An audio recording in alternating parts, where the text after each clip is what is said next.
Hello, everyone. Oh, happy Monday when you listen to this. It is actually a Tuesday, 11 a.m. morning. I have finished the gym. I didn't finish the gym, it's a lie. I have just finished, here's the microphone. I've just finished boxing and I am absolutely cooked. It was a bloody hard session today, I'll tell you guys that much. Yeah, so a little story first to tell you about my hard training day at the boxing, just so you guys know just how hard I train. No, but seriously, so basically today, my coach wanted to see how fast we can run about 800 meters. I think it was 800 meters. Maybe it was a little bit under. And a couple of the boys that do boxing, it's just quite competitive, right? We're all mates, but it's always competitive. And he told me they can do the run in 1 minute 57. And I was like, all right, we'll see what I can do, We'll fucking smash these guys. And because I'm heavier, the boys that I was running against first, they're like 63 kilos, and I think 63 and 68 kilos or something, two of the boys. And I'm 93, So I got a good 20 something kilos on them, and I'm like, let's see if I can keep up the paces with them. And they got a minute 57 on average, all right? So I was like, ready, fucking go. Just sprinted, absolute, and fucking went my heart out. Came back, minute 47. I was like, yeah, boy, fucking feeling all cocky, right? I'm like, yeah, that's right, boys. I'm heavier than you, and I can fucking run faster, feeling all good about myself. And then my coach on me goes, oh yeah, but you got another 2 to go. And I was like, oh, okay, like awkwardly laughing. And with that next 2 to go, it's also, it's a minute rest in between, right? Like that first sprint, I fucking just gave it my all, right? Just fucking, shot my shot as fast as I could. He goes, and I was like, all right, well, let's see how we go. Second round, fucking 2 minutes 7, 20 seconds slower, right? After the second one. And I'm like running and dying. I'm like, fuck, man. Like, this is killing me, And then had to wait a minute rest and then went again. And the third time was 2 minutes 22, I think. So, like, between the first one and the second one was 40 seconds nearly difference. Now, that's pretty fucking shit with the big difference, all right? And the lesson learned here, which is one of the boys, Harris, always was saying, it's not how you start, it's how you finish, It doesn't matter if you go balls to the wall as fast as you can, that first time, because it's not sustainable. And if you gash yourself out at the start and you jump the gun, you're going to fuck yourself, right? And it's like when people try and diet, they try and go balls to the wall at the start. Like, I honestly should have taken my own advice, obviously. People go balls to the wall at the start. They try and train 7 days a week. They do, everything they can. They eat super strict. They do all this shit. And then what happens? They fucking gas out after 2 weeks because it's unsustainable. So, the moral of the story is don't blow your load, right? Take it a little bit slower. You know what I'm saying? Because, again, like, in that case of dieting for you guys, in that case of boxing for me, if I came out in the first round and just went ball, punch, going as hard as I can, and like just smothering this guy, trying to punch as much as I can, and then I have a rest, and then I come back for round 2, and I'm fucking gassed, old mate's gonna clean me up and put me to sleep, And so it's like, that's a good learning lesson for me, not to, blow my load within the first round with boxing, and for you, it's don't do it when it comes to dieting and exercise. So that's your little Aesop fable for the morning. Right? Now, today's topic is actually going to be about dieting. I don't know if I talked about this in my last podcast or not, because I obviously record these in advance. And as you're listening to this in September, I may or may not still be dieting. Most likely still will be. But as of recording this, it is August 23rd. So you guys obviously do get these podcasts ahead of time. And well, because I just like to be ahead of time. I like to be organised. I like to be scheduled. And in case the shit hits the fan 1 week, I have podcasts in my little back pocket ready for you guys. Because remember, consistency is key. And I show the fuck up every single week. Every week for you guys. So, with that being said, talking about dieting with me at the moment, trying to get back down to 89 to 90. 88 to 90. That's kind of the fluctuation range. Now, I haven't dieted since April. Decided to get back into a dieting phase because at the end of the day, I'm like, you know what? If I am going to fight, I do have to be at a lighter weight. And so that means I have to be at 86, which is like, whew, that's pretty light for me. So I think between 88 and 90 is like a little, is a safe zone. And then I can just drop that last little bit of water weight quite easily, right? So I want to share with you guys some dieting tips today. I think just sharing some cool little things that Things that I implement that are really important for dieting that help you just maintain, sustain a diet overall. Yeah, just some things I want to share with you. So firstly, I'm actually not tracking during this dieting, and I am showing people how I eat without tracking. You know, how I make calorie adjustments, how I do all those type of things during the day, how I still have fun foods throughout my day. So if those of you are watching on Instagram, you obviously see me noting this stuff and documenting these things and showing you how to be able to calorie control without tracking. Now, that's not to say that tracking's a bad thing, because, you know, tracking for me and teaching my clients is my bread and butter, because it educates them. And if you don't know what a protein is, you know, what foods contain high amounts of protein, if you think mushrooms contain protein or peanut butter is high in protein or any of those things, then you should be tracking your calories and your macros, because it will educate you. But if you do know that stuff, or someone's been tracking for years, you should be able to diet quite consistently and maintain and do everything without having to track. So I'm documenting that on my side of things when it comes to non-tracking, and just sharing with you guys, like, you know, things that I do every meal, things that I make sure I do when it comes to my meal pre, post, and during my meal, just certain things like that that I am prioritizing to make my dieting life easier, right? So we're going to start with the overarching fundamentals of the calorie deficit. How do I know I'm going to be in a calorie deficit? Simple, I'm reducing my portion sizes compared to what I've been having for the last few weeks. Especially my dessert. I smash a lot of dessert. You know, having so many calories for me, I fucking have like a higher calorie dessert. So cutting that out straight from the get-go has been able to create a bit of a deficit for me. So instead of having cereal and an ice cream for dessert, I'm now having Greek yogurt. I'm now having, what's it called? Salted caramel YoPro. 2 servings of that, it's like 350 grams. And I also have 300 grams of fruit in that dessert. And then I have an ice cream.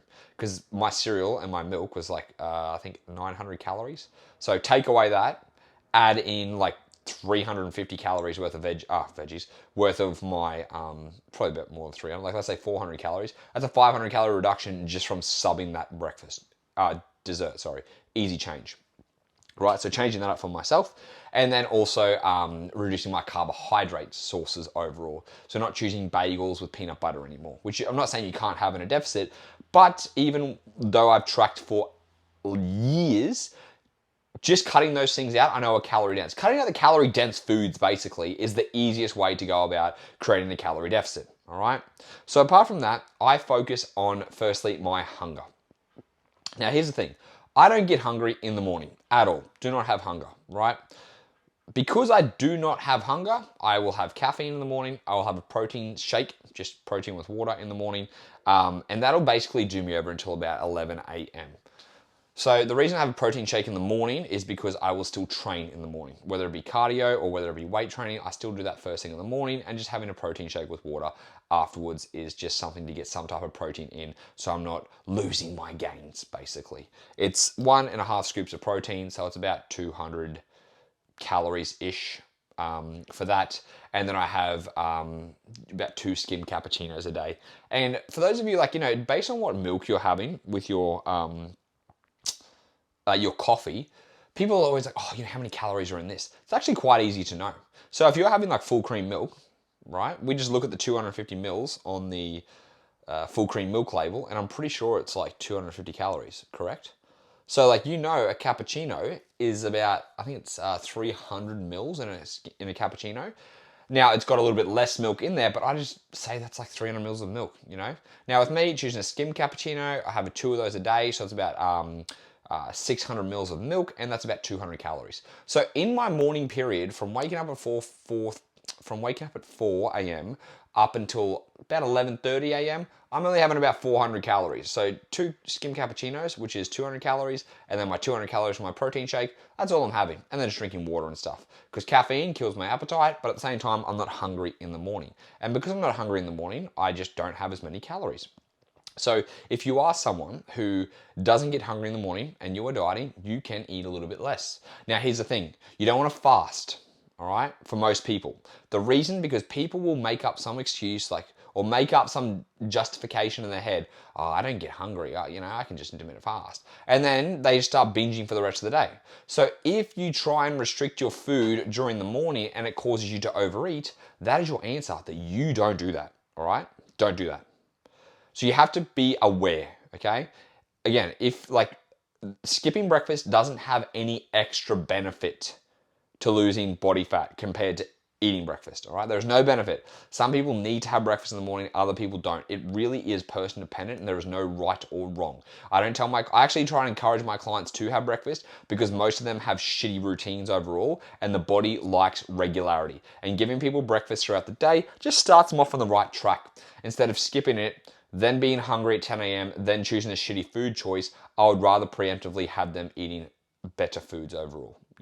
If I could actually eat earlier on, I would, but if I'm training, so I wake up, it's 4:30, I have 2 shots of coffee, and then I'll either I'll either start my work for about an hour until about 6:30-ish, because, I wake up, fuck around, take my measurements, write some funny stories and stuff like that you guys see.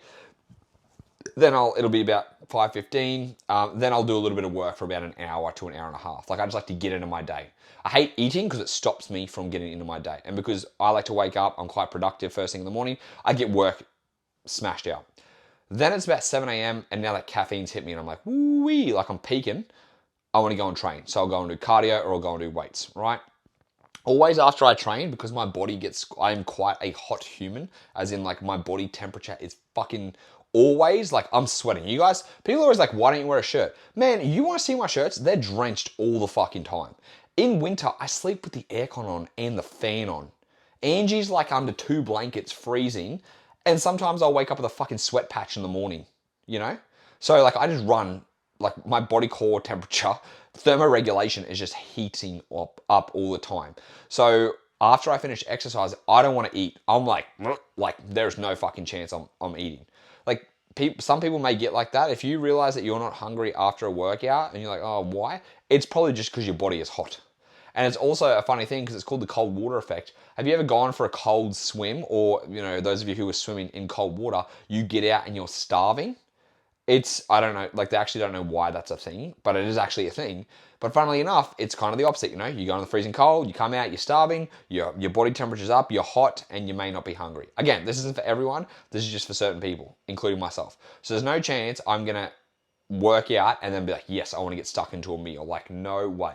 Like, a few hours later, I could eat, which is why it comes to about 11 a.m. But I train from 7, it takes me half an hour to walk to the gym, or it'll take me an hour doing my cardio. So I'm around, 8:30, 9 o'clock is when I'm having my protein shake type of thing. And then I'll have another shot of coffee, another a skim cappuccino at like 9:30. And then usually by about 11:30 is when I'm going to have my first quote unquote meal, right?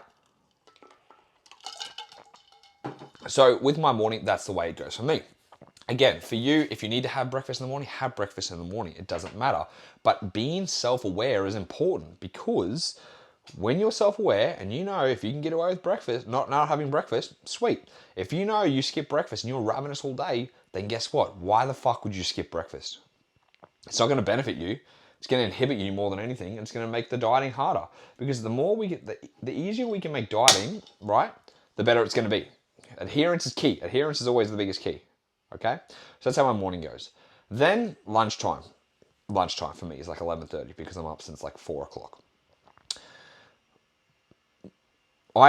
Every meal is plants and protein. Mackenzie Baker harps on about this, and he's so right.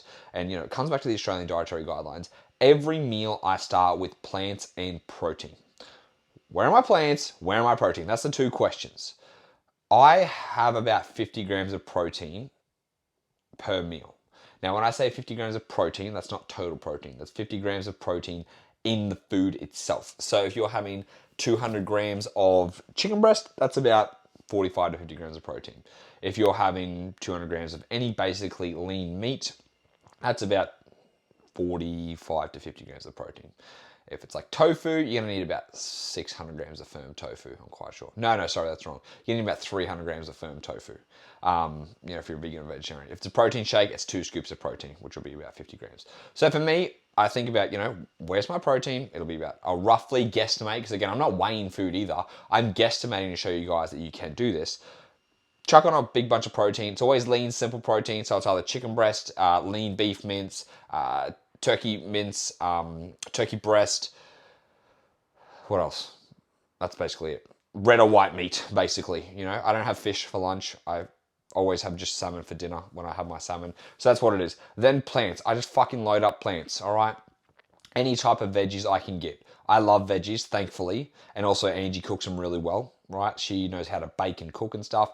But even like simple things, she knows what herbs and spices go together. I couldn't fucking tell you for the life of me what herbs and spices go together. Or, what do you chuck on chicken? Do you put thyme on there? Do you put oregano on there? Do you put, I don't know, what else? I just use all-purpose seasoning? Yeah. I just use all-purpose seasoning for like 90% of my stuff. That, or I use, it's like that bacon seasoning. I just throw that on because it tastes good. Like, they're the 2 choices. But Angie knows how to cook. So thankfully I have her. But like, she'll bake veggies. Or she'll like, I'll do a stir fry with like soy sauce, and it just makes them easier to taste. Or I just use sauce and salt and pepper. Simple, right? So sometimes it might be 2 microwave bags of veggies. Sometimes it might be things that have already been prepped. And that way I just load up that plate with veggies. And that's my 2 main priorities. Now, here's the difference for me. Because I am still quite active, I still need a lot of carbohydrates in my diet. Otherwise, my performance is going to suffer and I'm going to lose muscle mass. And again, my performance is going to go to shit. So I always make sure my meals still have a good carbohydrate source, and those carbohydrate sources come from whole grains. So I'm choosing brown rice at the moment. And then for afternoon lunch, I'll have fruit, okay? Basically, like whole grains and fruit are my main carbohydrate sources now. And when I say whole grains, this is the thing, like, brown rice versus white rice versus this shit. White rice has less calories overall. Yes, sweet. Okay, cool. And it's always like, do you want to have white rice? I used to tell people, there's no difference between brown rice and white rice. It's just the calories. Well, I was fucking wrong about that. Like, just stupid, okay? White rice, people like the white rice taste better. I actually prefer brown rice to taste, okay? Not only do I prefer the brown rice taste, I personally recommend brown rice. Why? Because there's more fiber and there's more nutrients in brown rice than there is white rice. It's as simple as that, okay? Like, if you don't like brown rice, then don't force yourself to have it. But choosing the whole grain option is just important for health, for fiber, for digestion, for so many other things. So I just think it's beneficial to have whole grains. That's why I also recommend it to clients. I am practicing what I'm preaching. So, like, brown rice is my staple during the day. So, lunchtime, brown rice. Like, yesterday, tofu, stir fry oriental veggies it's called, and a little bit of soy sauce. That was it. That was my lunch, and then chucked in some brown rice. And like, you guys, for those of you who have watched my stories, you see how I just portion it out. I'm just like, again, not weighing it, just guesstimating it because I'm good at guesstimating. Roughly, it's going to be 200 grams of... sorry, not 200 grams, 150 grams of brown rice, give or take. It might be 170, it might be 130. I'm just guesstimating, okay? Because guess what? The more you've tracked, if you're tracking, you should be able to tell, eyeballing things, what a serving size is going to be. If you can't do that, start practicing, all right? Because that's the point of tracking. Tracking is not a forever thing. Tracking is something you do for a short amount of time to educate you, to empower you to then go without tracking. You don't want to have to rely on the fucking food scales for the rest of your life. I can pretty easily tell you what 100 grams or 200 grams of chicken breast is going to look like. I can pretty easily guesstimate a meal within about 150 calories up or down. Maybe 200 calories based on what the meal is. But if I look at a meal like that, yeah, it's about 700 calories. Yeah, it's about 800. And it's not about being 100% on point. It's about guesstimating. Now, the closer you can get to being on point and guesstimating when you're dieting is obviously more important, because if you're guesstimating wrong, then guess what happens? You might not be in a deficit. But for me, thankfully, making some nutritional adjustments because I'm on such a high calorie intake isn't a big issue, if that makes sense for me, okay? For you guys, sorry, if that makes sense for me. It does make sense for me. So like lunch and dinner are plants and protein. Fucking chock-a-block that shit, basically. Plants fill you up, full of fiber, full of nutrients, great for everything. Carbohydrate sources, whole grains for me, or whole grains or fruit, basically, at the moment. And I keep it simple, okay? Now, some of you need more variety. That's absolutely fine. If you need variety, pre-prep your food ahead of time and give yourself that little bit of variety. But you do not need variety every single day. And the more you can pre-prep ahead of time, the easier your life is, okay? The more you can save your decision making, the easier life will be. That's why every Sunday and every Wednesday I meal prep. It is a habit. It is a good habit to keep because it keeps you on track. Because guess what? If I didn't meal prep, what am I going to do? Fucking call up Uber Eats. Go down and get something quick. That's what we do. So it's like I prep ahead of time. All right? And that's why I've always got, when I cook, I don't cook meals. I just cook protein sources here, veggies here, my rice here, and that's basically it, okay? Because then I might feel like, oh, I want some capsicum for lunch, and I want some broccolini, and maybe I'll have some, one of the steam bags. Or I'm like, you know what, I want to use my oriental stir fry. So, and I want to have chicken today, I don't want to have beef. And so having those meals, having that there is more freedom for me. For you, you might like to pre-prep meals, which is absolutely fine, but again, pre-prep your shit, okay? Protein and plants for your pre-prepping stuff. And when you're like, oh, well, how do I go about, how much carbohydrates do I know I need to have? Well, again, you make a majority of your plate plants and protein. You're going to look at how much kind of space you have left, and then you just use that last little bit as your carbohydrates and fat sources. And for those of you, actually, I'll explain it. For those of you watching, for a female, it's a palm-sized serving of protein at each meal. It's a fist-sized serving of veggies. I would always say 2 fist-sized servings of veggies. It is a thumb-sized serving for fats, and it is a little cup for carbohydrates. And they can be your main meals, obviously, right? For males, it's 2 palm-sized servings of protein, 2 fistfuls of veggies, 1 small cup of carbohydrates, or 2 cups of carbohydrates if it's after a workout, and then 2 thumb-sized servings of fats. Now, for me, where do my fats come from? Like when I say my thumb-sized servings. So I have fish oil every morning. That's 90 calories just from fish oil. I use cooking oil a fair bit for my healthy fats coming from olive oil. So for me, I'm just kind of adding that into my meals and just guesstimating for my fat sources. And then I will either have the rest of my fats coming from avocado, or they'll come from nuts, which I'll usually have in my third meal, which is like that afternoon snack. And that afternoon snack for me is usually I had the yogurt twice basically. I have yogurt with fruit and I was gonna say fruit and veggies, yogurt with fruit and nuts in that afternoon meal. Or I'll actually make a protein smoothie. So because I've been having more potassium in my diet to help with my vasodilation, because I am someone who has higher blood pressure, I have, this is gonna sound like a fuck smoothie, but it's actually quite delicious. 70 grams of spinach, 300 mils of coconut water, the raw C one it's called, that's the only one I can handle. Scoop and a half of chocolate protein powder, 150 grams of banana, and then 1 tablespoon of peanut butter for my monounsaturated fats. And so that's what I'll have. I'll have that, or I'll have my yogurt with my fruit and my nuts. Now, the reason I have my yogurt and stuff in the afternoon, or my protein shake, I'm not actually, it's kind of like that little interim, because I have my meal at 11 o'clock, and then I have a meal at 2 o'clock, and then usually at 4:30 is when I'm like, I'll have this, and it's not super high calories, It's just something to tie me over, basically. So with that meal, this is where I get a lot of my calcium in, because I always talk to you guys about your habits, You got your fruits, your veggies, your whole grains, your fiber, your calcium, okay? With me, I can just ring these off on the back of my head. So lunch, afternoon, and dinner are my plants and my protein.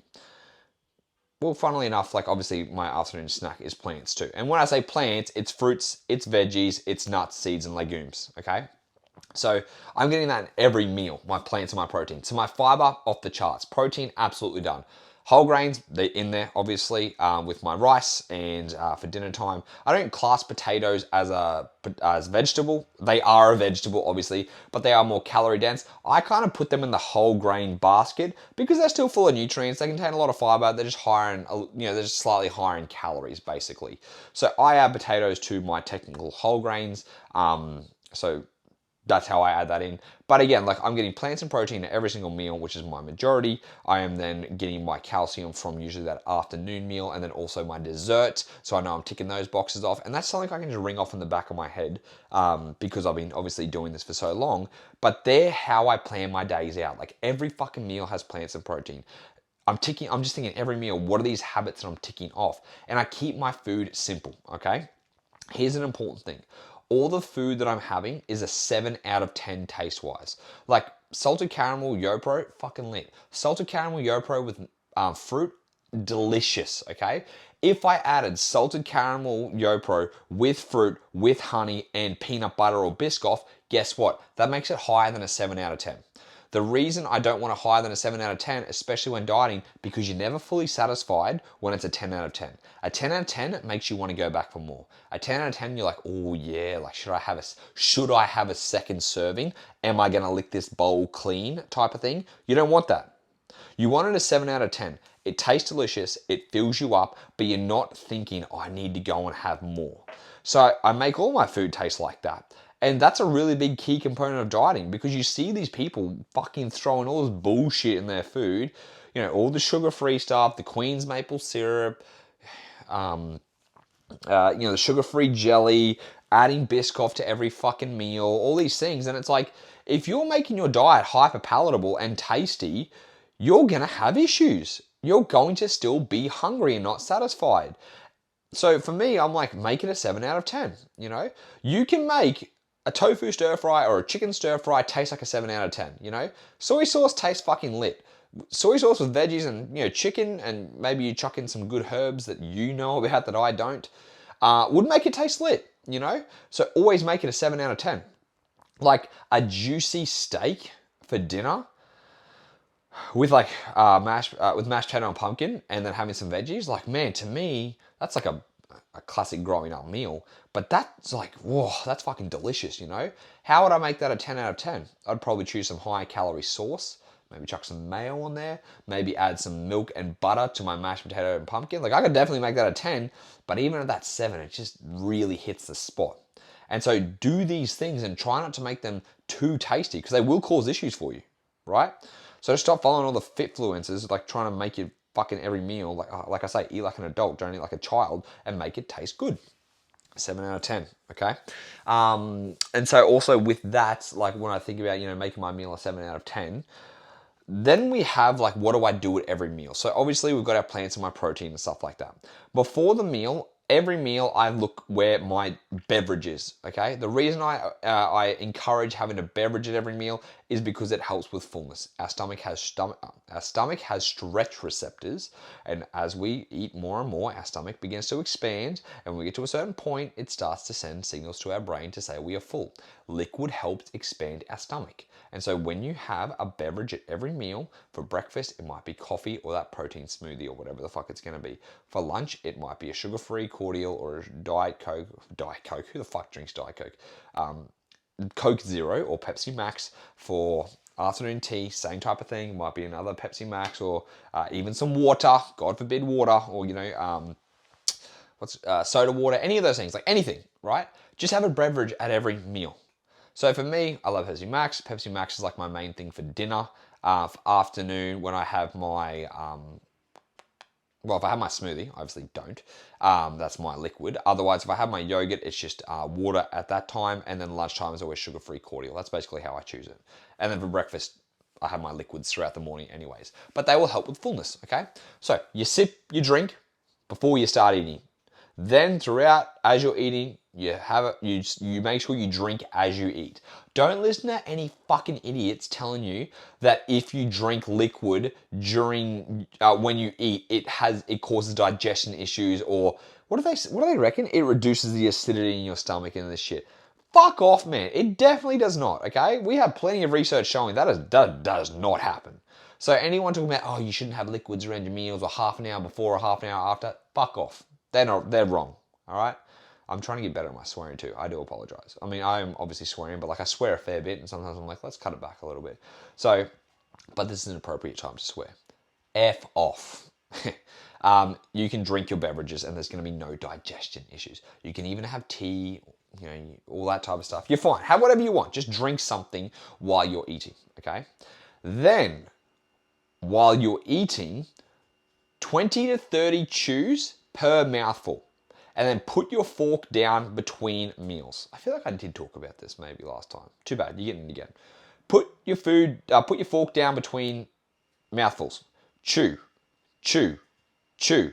It's going to be boring. It's going to be repetitive. It's going to be annoying to think about how often you got to chew. But guess what chewing does? Chewing breaks down the food in your mouth instead of you inhaling it, which actually helps with better digestion overall, okay? Because we have saliva in our mouth that actually breaks down carbohydrates, protein, and fats. So we just have to break those things down in our mouth. When we chew 20 to 30 times, it's working our jaw, okay? So we're going to get a jacked jaw, not really. But you're also it's going to prolong the eating experience, the eating time. This is known as, what's this called? Eating hygiene, all right? You should aim to chew every single meal, every bite of your meal 20 to 30 times, all right? It's going to be fucking effort. Chewing, you're like watching TV, you're like, fuck me dead, man. This actually takes, like, to consciously think about chewing to 30 times, you're like, what the hell is this? But guess what happens? That prolongs the meal. When you prolong your meal, you will actually help with your satiety and your hunger, reducing, you'll be more satiated after a meal is basically what I'm saying. It'll help manage your hunger. The reason for this is because, like I said, it prolongs your eating time. Most people do not eat for at least 20 minutes, which is what your meal should be, at least 20 minutes. And I am the fucking worst, right? I inhale my food. But it's a great practice for me while I'm dieting because I have to work on, because like I'm like a bottomless pit. I'm like, I finish a meal, I'm like, oh fuck, I still want food. So if I chew more and my meal takes longer, guess what? I definitely talked about this before, I think. That will help you prevent hunger in the future or hunger after the meal. Like post-meal satiety will be increased because it takes about 20 minutes from our stomach to send a signal to our brain to tell us we're full, okay? So the more you can prolong this meal, and when I was telling a friend about this yesterday and she's like, well, not all meals take 20 minutes. A meal should definitely take you 20 minutes. A meal is different to a snack, all right? A snack will probably take you less. A meal, which should be always about between 400 calories minimum, contain protein and veggies, should take you 20 minutes to eat. Absolutely should take you 20 minutes to eat, all right? So a meal, chewing 20 to 30 times, then between mouthfuls, maybe, like put the fork down, and then whether you're watching, like the biggest thing is like distraction. We want to try and avoid distraction, but it's very hard in this day and age for people to sit down and eat and do nothing.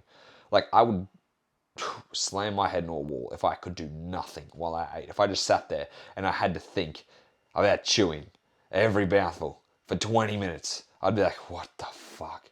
But weirdly, I can meditate and do nothing for 17 minutes, so it's a bit weird. But anyways, so we want to try and avoid distractions, or again, just put down your fork between meals. So if you are watching TV, as you're watching TV, you're chewing 20, 30 times, you put your fork down and just watch TV for a bit. Then have another mouthful, okay? Do the same thing. Chew, put the fork down, watch TV. If you're with friends, have the conversation with friends, okay?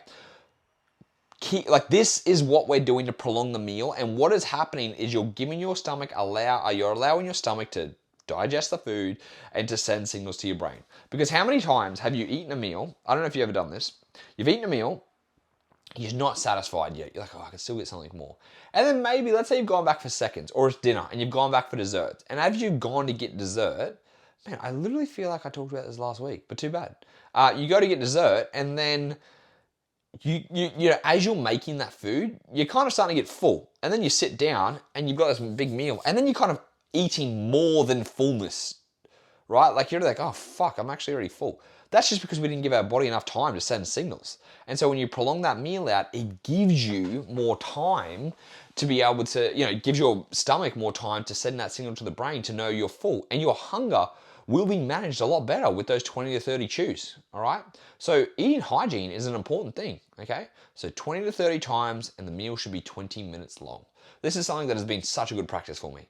And for me, I actually use that time to reply to clients, okay? Like every time I eat, I sit down, I'll chew, and then I'll listen to a client's voice message or watch a client form video, whatever it's going to be. Then I'll reply to them before I have my next mouthful. And that's been a good practice because that keeps me pretty busy because I'm always replying to clients. And so that's an easy way for me to prolong my food, all right?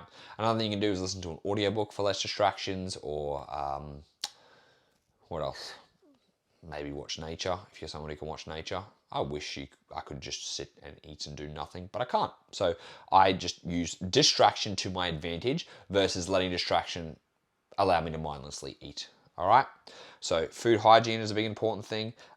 Giving yourself a break between meals. So I'm not sure about you guys, but with dinner time, I eat dinner and then I basically want to have dessert straight away. I'm pretty used to, like, I don't really leave gaps between because I want to get that food in, you know?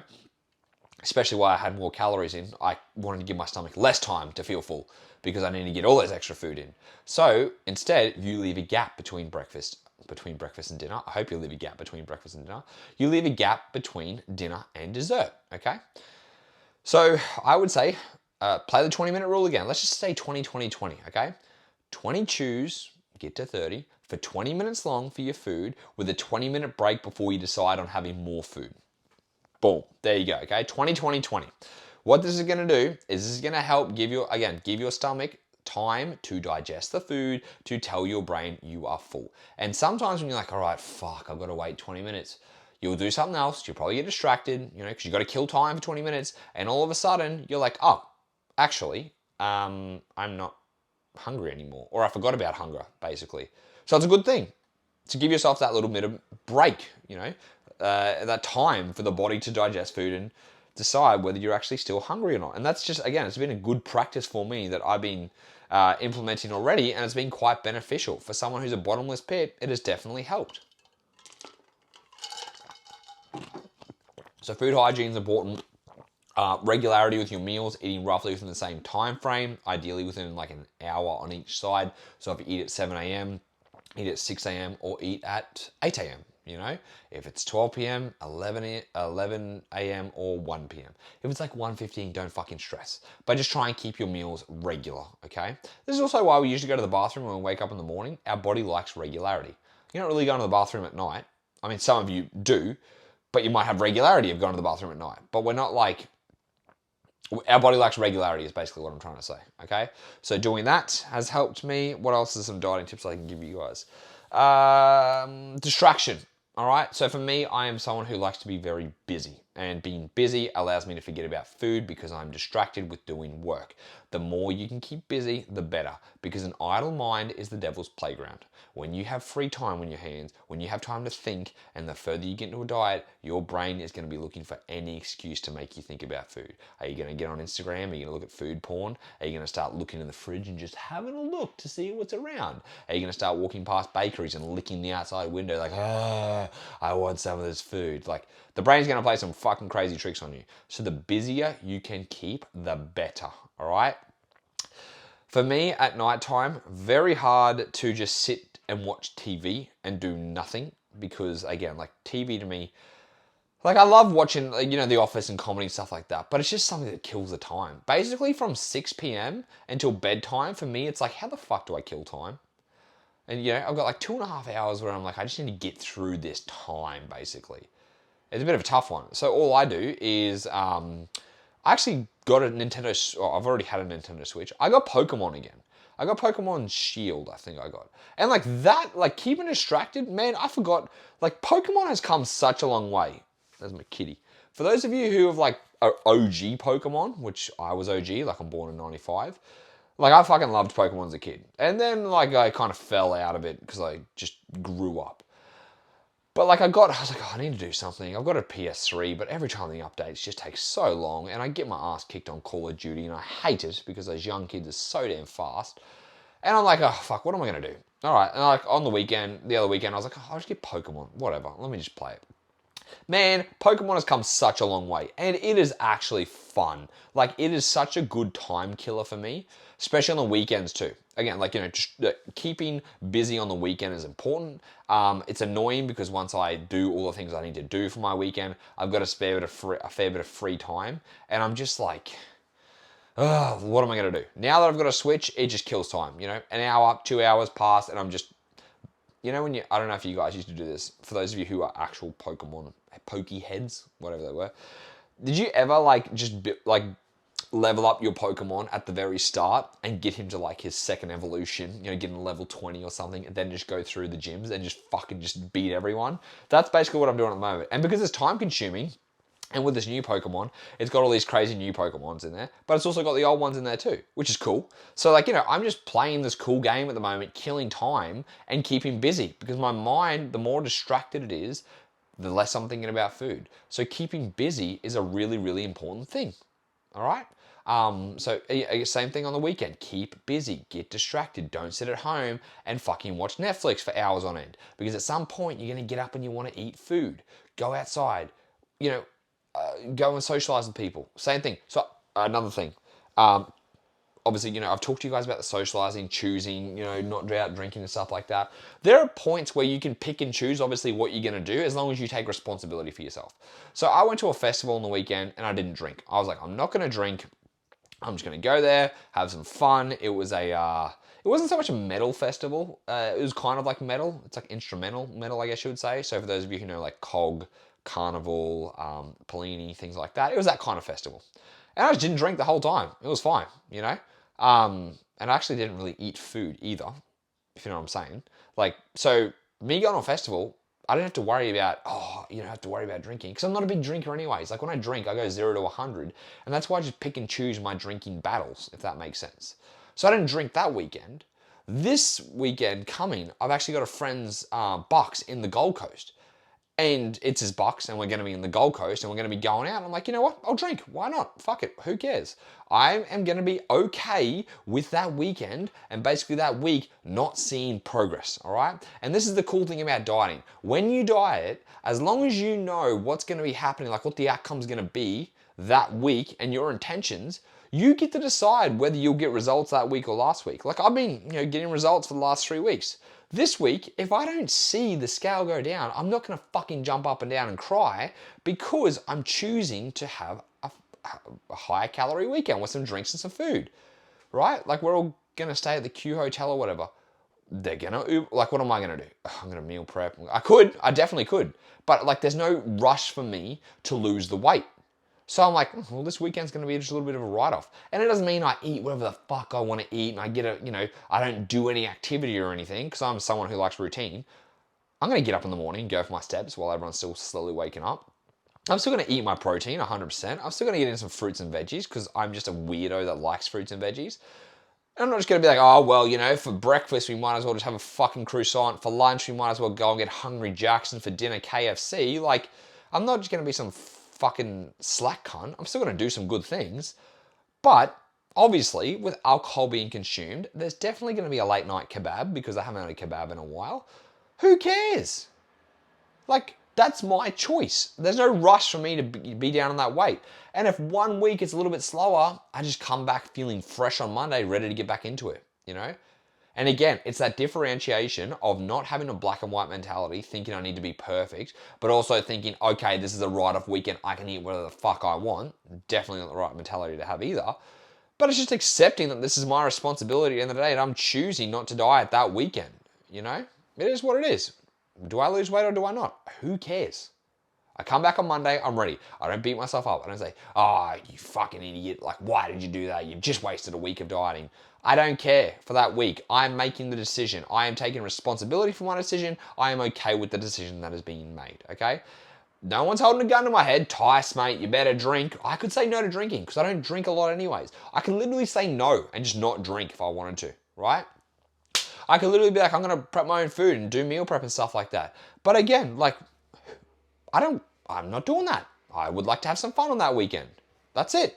And then on Monday, Sunday. We leave Friday, I come back Sunday morning. This is the thing, okay? I have booked, so they don't get in later till Friday. I get in earlier on Friday so I can get my steps out and get the gym in, okay? I leave early Sunday morning, so it actually forces me not to have a late Saturday night too. And I leave Sunday morning, so I get back in Sydney, I think at like 9 o'clock in the morning. Then I have my whole Sunday to do my meal prep, to do my steps, to do my training, to sort my fucking shit out, okay? I don't write off Sunday because I had a big Saturday, all right? That's not a thing. I don't do that shit. You shouldn't do that shit. You want to complain about having you want to complain about not seeing results, it's not because of always just the Saturday night drinking or the Friday night drinking. It's the repercussions of what happens after and how you do it after. All right. Like I said, remember that time I went to Brisbane? I got fucked up. I woke up in the morning, ran my best PB on Sunday. I'm obviously not going to run a PB on Sunday because my shins are still cooked. But I'm going to wake up. I'm going to get to the airport, go home, do my food shopping, do my steps. I got the gym plan that day. Even if I feel like shit, I'm doing the things I need to do because I'm still committed to my health overall. And I don't go, oh, well, it might as well just start again Monday. Like, I don't fucking play that bullshit card in my head. All right? We teach ourselves that it's not a black and white mentality. All right? So your choice with what you want to do, and you take responsibility for that choice, whether you decide to stay on track that weekend or not. Cool?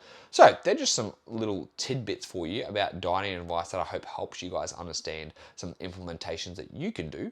And as always, if you guys have any questions, hit me up on Instagram at tysonthetrainerr with 2 R's. And until next time, my friends, I'll speak to you then.